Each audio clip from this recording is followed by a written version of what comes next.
What's the meaning of cochlea?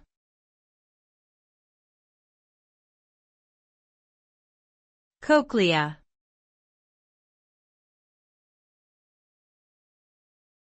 Cochlea.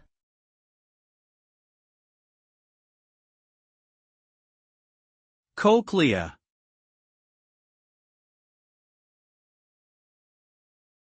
Cochlea.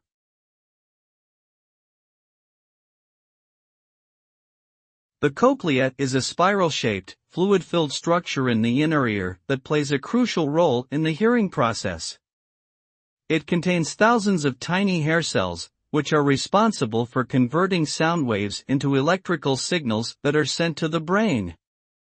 These signals are then processed and interpreted as sound. The cochlea also plays a role in maintaining balance and spatial orientation. Without a properly functioning cochlea, a person may experience various forms of hearing loss, including sensory neural hearing loss, which is caused by damage or injury to the hair cells within the cochlea.